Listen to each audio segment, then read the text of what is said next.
서울시가 퍼주기식 복지 예산을 계속 늘리고 있습니다. 청년 수당에 이어서 이번에는 신혼부부 주거 지원 예산을 늘리겠다고 나섰는데요. 3년 동안 3조 원을 예산 편성을 해서 신혼부부의 범위 그리고 금액, 지원 금액을 늘리겠다고 발표를 했습니다.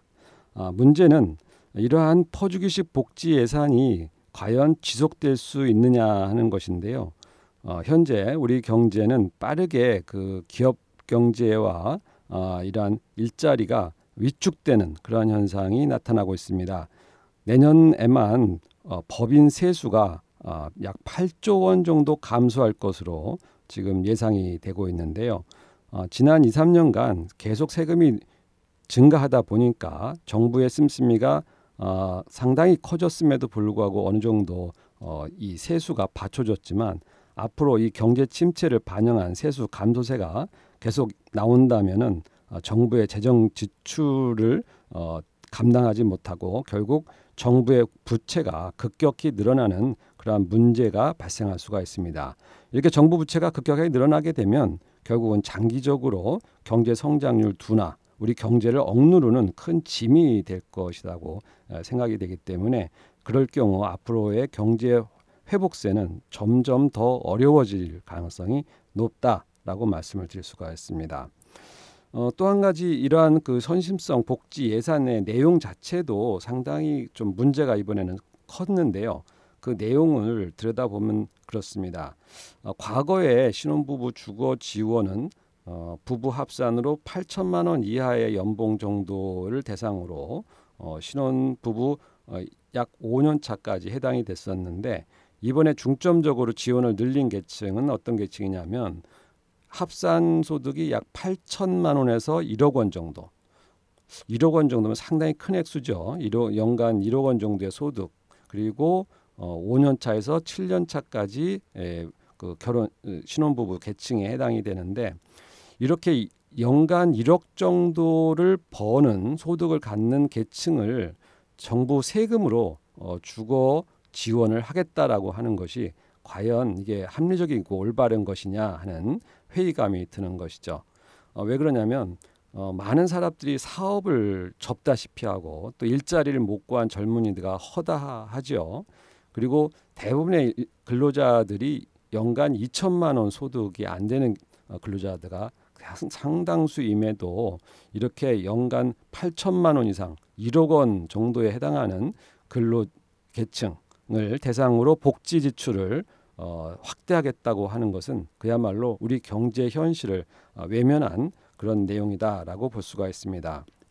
그야말로 사업을 위해서 사업을 하는 그야말로 방만한 그러한 사업 구조다 이렇게 볼 수가 있는 것이죠.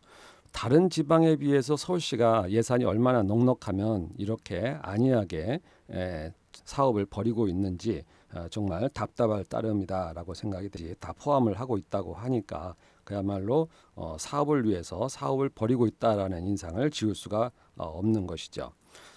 사실 연간 8천만 원에서 1억 원 정도면 어느 정도 생활의 안정을 가진 계층입니다. 그리고 스스로의 자립을 할 수 있는 그 정도의 그 가정을 꾸민 그런 계층이다라고 볼 수 있죠.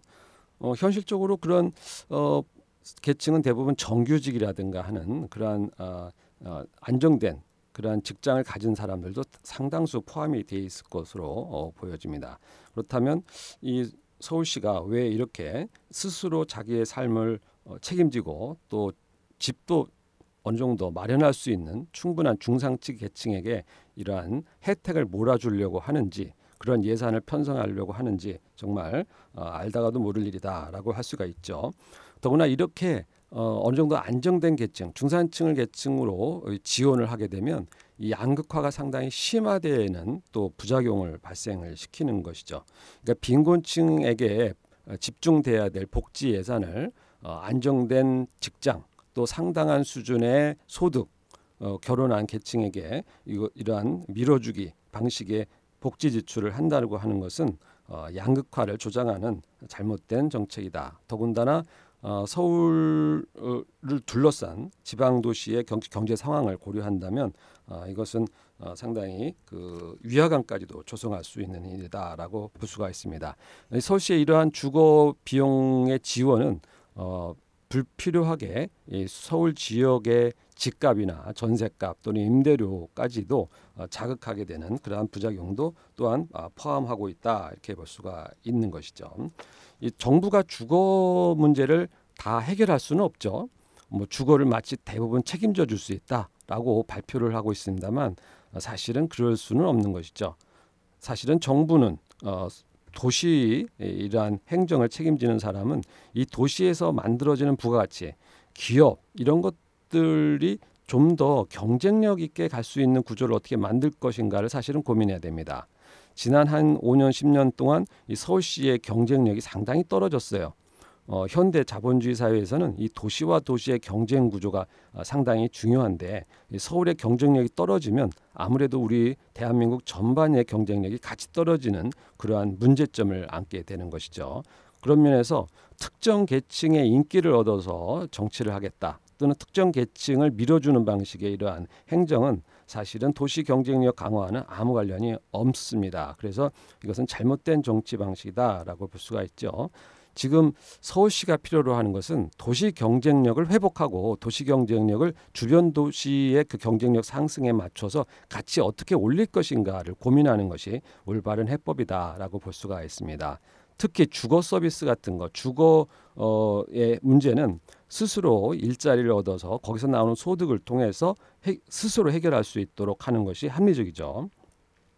그것이 상당히 어려운 계층은 물론 있습니다. 예를 들어서 독거노인이라든가 소녀라든가 가정이라든가 또는 장애인 뭐 다양한 계층에 있어서의 이 주거 문제는 사실은 어느 정도 복지가 불가피한 측면이 있죠. 예, 그렇지만 어느 정도 안정된 소득을 갖는 특히 뭐 연간 8천만 원 1억씩 이러한 소득을 버는 계층의 세금을 통한 지원은 그렇게 합리적으로 보이지를 않습니다. 그래서 스스로의 삶을 책임질 수 있는 사람조차도 정부에 의존해서 살게 만드는 이러한 방식의 행정, 이러한 정부 재정 지출은 그야말로 우리 경제에 해만 부작용만 끼치는 잘못된 정책이다. 복지 지출은 스스로의 삶을 영위하기 어려운 그러한 빈곤계층, 취약계층에게 좀 더 집중될 필요가 있다는 차원에서 오늘 주거복지에 관한 말씀을 드렸습니다. 시장경제중심 자유기업원